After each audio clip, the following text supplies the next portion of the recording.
Hello Ram గారు. Hi Nagaraju. మనం చిన్నప్పటి నుంచి పెరిగిన వాతావరణం వల్ల కావచ్చు, అంటే మన చుట్టూ ఉండేటువంటి ఎన్వైరన్మెంట్ వల్ల కావచ్చు, లేదా ఆఫీస్ అట్మాస్ఫియర్ వల్ల కావచ్చు, చిన్నప్పుడు మన ఆలోచన చిన్నగా ఉంటుంది.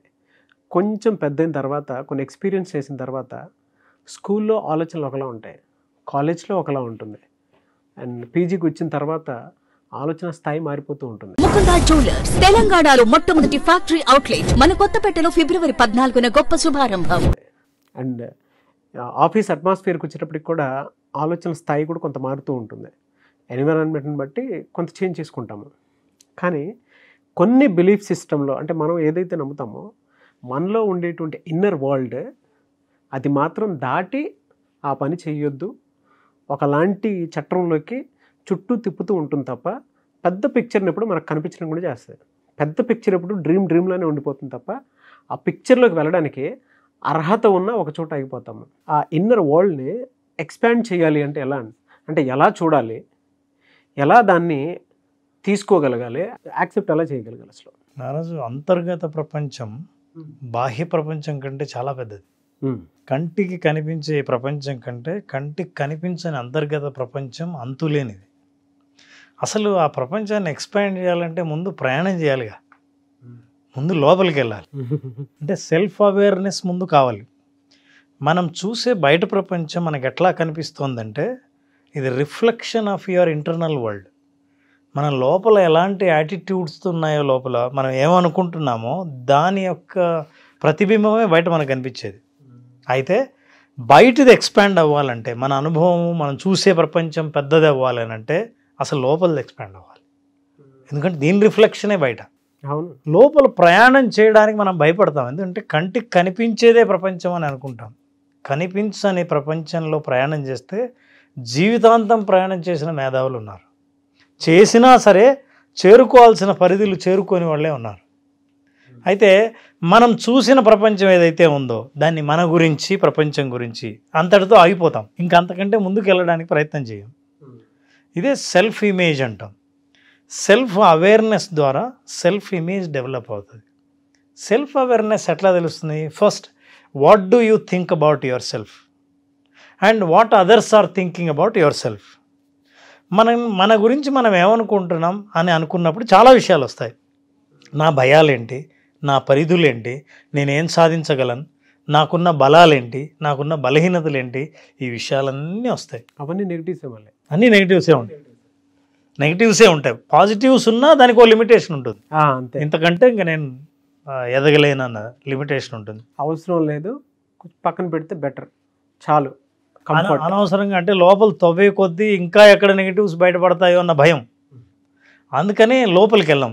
మీకు కొంతమంది చూసారు లేదు, డాక్టర్ దగ్గరికి వెళ్ళాలంటే భయపడతారు. ఎందుకో తెలుసా? డాక్టర్ దగ్గరికి వెళ్ళడానికి భయపడడానికి కారణం అంటే, డాక్టర్ దగ్గరికి వెళ్ళి టెస్టులు చేసిన తర్వాత ఏ జబ్బు ఉందని చెబితే అది వినాల్సి వస్తుందో అన్న భయంతో దూరంగా ఉంటారు. కానీ ఆ జబ్బు మనల్ని బాధ పెట్టినా, అది ఇంకా మనల్ని ఏ రకంగా చెడగొట్టినా సరే మనకేం ఇబ్బంది లేదు. కానీ డాక్టర్ దగ్గరికి పోవడం మాత్రం ఇబ్బంది. ఇట్లా భయాలతో చాలామంది ఉంటారు. సో మన భయాలు, మన పరిధులు మనల్ని ఎదగకుండా చేస్తాయి. ఇంటర్నల్ వరల్డ్ మనిషి మనం ఎందుకు ఎక్స్పాండ్ చేయము, ఎందుకు ఎక్స్పాండ్ అవ్వదు అని అంటే, మనకు కొన్ని బలహీనతలు ఉన్నాయి. ఎట్లాంటి బలహీనతలు? ఏదైనా కొత్త విషయంని యాక్సెప్ట్ చేయడానికి 10 రకాలుగా ఆలోచిస్తాం. పైగా మన గత అనుభవాలను దృష్టిలో ఉంచుకొని, చిన్నప్పటి నుంచి మన ఎక్స్పీరియన్సు దృష్టిలో ఉంచుకుంటే చాలా చిన్న మనసు ఉంటుంది, చిన్న మైండ్ ఉంటుంది. చిన్న మైండ్ అంటే, ఫర్ ఎగ్జాంపుల్ నేను ఒకటి చెప్తాను. ఇప్పుడు ఐ హ్యావ్ ఏ బాటిల్. దీంట్లో బేస్ అంటే కెపాసిటీ ఏమో చాలా ఉంది, కానీ ఇట్లా పోయే కొద్దీ మూతి చూస్తే చాలా చిన్నది. అవును, అంటే నేను ఏమైనా పెద్ద విషయాల్లో ఏమైనా పంపించాలంటే ఇంత దారి పట్టేవి తప్ప ఇంకా లోపలికి పెద్ద విషయాలు వెళ్ళవు. అంటే నన్ను నేను పెద్దగా ఆలోచించాలంటే, నా పరిధుల్ని నేను ఎక్స్పాండ్ చేసుకోవాలంటే, నన్ను నేను ఇప్పుడున్న స్టేజ్ కాకుండా ఇంకో స్టేజ్లో నన్ను ఊహించుకోవాలంటే ఆ ఊహకు అందదు. ఎందుకంటే ఊహకున్న పరిమితి కూడా ఇదే, చిన్నది. ఉదాహరణకి ఇది ఇలాంటిది, ఈ పరిమితితో మనం ఉంటాం, బిరడా పెట్టేస్తాం, ఇదే ప్రపంచం ఇక్కడే ఉంటుంది. So you are closed. For example, you see this is a plate, now this is open. ఇది లిక్విడ్ తప్ప దేనికి పనికిరాదు. కానీ ఇక్కడైతే సాలిడ్ అన్ని రకాల సైజులు, అంటే మనిషి ఓపెన్ మైండ్ అని ఎందుకంటామంటే it is open, there is no close చేయాల్సిన అవసరం లేదు. మనిషి లైఫ్ ఎప్పుడు ఓపెనే చేసి ఉండాలి. ఫర్ ఎగ్జాంపుల్ ఈ చెప్తుంటే నాకు గుర్తు వస్తుందంటే ఇంటర్నల్ వరల్డ్ని ఎలా చూడాలి మనం అన్నది. ఇప్పుడు 1957లో ఒక మట్టి బుద్ధ విగ్రహాన్ని బ్యాంకాక్ నుంచి ఇంకో చోటికి తరలించుదామని ప్రయత్నం చేస్తూ ఉన్నారు. పెద్ద మట్టి విగ్రహం. అప్పుడు ఆ మోనెస్ట్రీకి ఉన్న ఒక మాంక్ దీన్ని తరలిద్దామని చెప్పేసి క్రేన్ సహాయంతో తీసుకెళ్తున్నాడు. అయితే దాన్ని క్రేన్తో ఎత్తి, అంటే కొత్తగా వాళ్ళ టెంపుల్ కట్టడానికి దీన్ని మార్చడానికి తీసుకెళ్తుంటే దాని బరువు ఎక్కువైపోయి క్రాక్స్ వచ్చాయి. క్రాక్స్ వచ్చి ఇంక మారుస్తుంటే ఇక క్రాక్స్తో పాటు ఉన్నట్టుండే వర్షం మొదలైంది. ఇక తడిచిపోతుందని చెప్పేసి ఆయన ఆ మాంక్ ఎవరైతే హెడ్ ఉన్నారో ఆ పైన దీన్ని వర్షం పడకుండా అడ్డం పెట్టాడు. ఒక స్క్రీన్ని, ఒక పెద్ద పరదాని కప్పేసి మళ్ళీ మార్చడం మొదలుపెట్టారు. పెట్టి ఒక చోటికి చేర్చారు. వర్షం పడింది, ఏదో తడిచింది. అసలు ఇది చేరుద్దాం అనుకున్నాను, ఇది ఏమైందో ఏమో అని తెల్లవారుజామున ఆయన నిద్ర పట్టక ఒక ఫ్లాష్ లైట్ తీసుకొచ్చి ఏమైందో అని చూశాడు బొమ్మను. ఇట్లా చూస్తే తలపైన ఒక పెద్ద చీలిక వచ్చింది, క్రాక్. అరే ఏంటిది క్రాక్ వచ్చింది అని, క్రాక్ వచ్చి క్రాక్లో ఏముంది, ఏం నింపారో అని చెప్పి ఆయన వెంటనే ఒక చిన్న సుత్తి, ఒక మొల ఉంటే అక్కడ తీసుకెళ్ళి కొట్టాడు. మట్టి దాన్నే కొడుతుంటే చీలుతూ వచ్చింది. ఏదో స్పేస్ ఉన్నట్లు అనిపించింది. తీశాడు. తీస్తుంటే ఉన్నట్టు లోపల నుంచి వెలుగు రావడం మొదలుపెట్టింది. మొత్తం తీశాడు. ఇది నిజంగా జరిగిన సంఘటన. మొత్తం తీస్తే అది వెలుగు కాదు, లోపల బంగారం బుద్ధ విగ్రహం ఉంది. అది యాక్చువల్గా బంగారు బుద్ధ విగ్రహమే. శత్రువుల దాడి నుంచి తప్పించడం కోసం అప్పట్లో ఉన్న పూజారులు ఏం చేశారంటే దాన్ని మొత్తం మట్టితో కప్పడానికని మట్టి బుద్ధ విగ్రహంలా కనిపించేటట్టు చేశారు. కొన్ని వందల సంవత్సరాల తర్వాత ఆ మట్టి గట్టిపడి అది నిజంగా మట్టి విగ్రహంలాగే కనిపించింది. దాన్ని చీల్చితే లోపల బంగారు విగ్రహం ఉందని తేలింది. యాక్చువల్గా ఇది ఎందుకు చెప్పానంటే మన లైఫ్లో కూడా లోపల ఒక బంగారు బుద్ధుడు ఉంటాడు. మనకు తెలియని ఒక పొటెన్షియల్ పర్సనాలిటీ లోపల ఉంటుంది.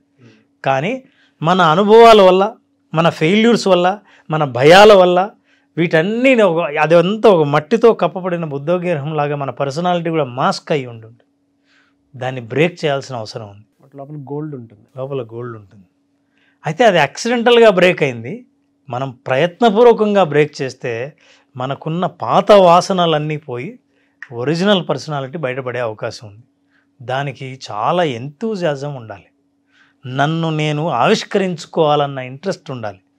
ఇది లేకుండా పోతే మనిషి ఎప్పుడు ఏం లేదు అంటుంటాం, 20 ఏళ్ల పాటు మనిషి బతికితే ఆ తర్వాత బతికేదంతా జిరాక్స్ కాపీయే. నెక్స్ట్ 5 years ఇంతకుముందులాగే బతుకుతాం, మళ్ళీ 5 years అంతకుముందులాగే బతుకుతాం.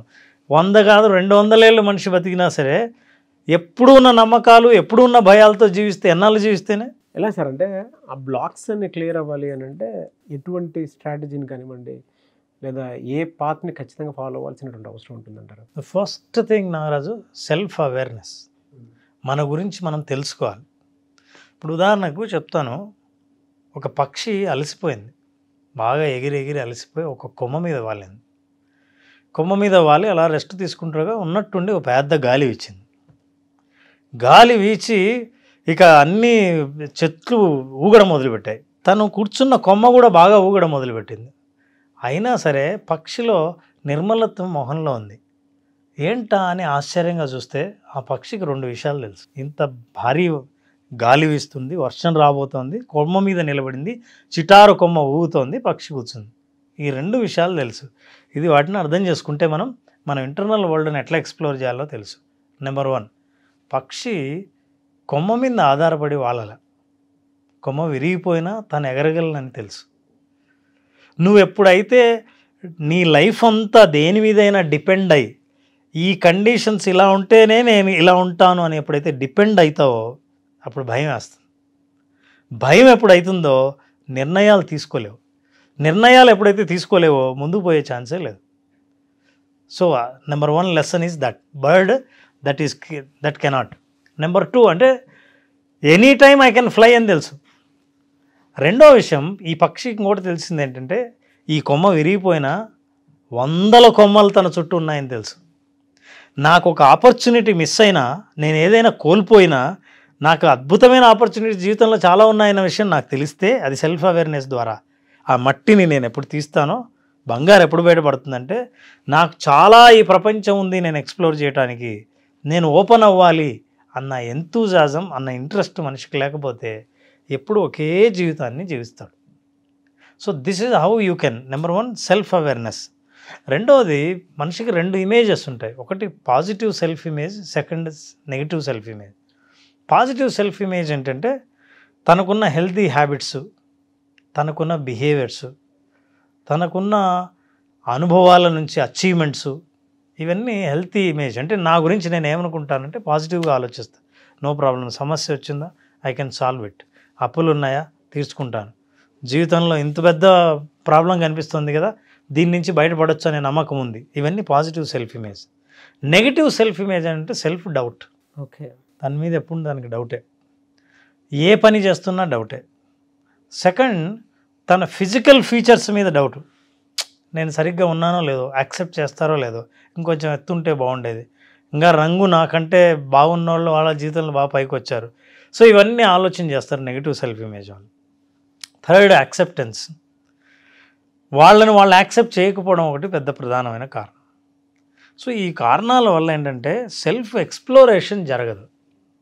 ఎక్స్ప్లోరేషన్ ఎప్పుడు జరగదో లోపల ఇప్పుడు ఆ బంగారు బుద్ధ విగ్రహం కనీసం 700-800 సంవత్సరాల మట్టిలోనే ఉంది.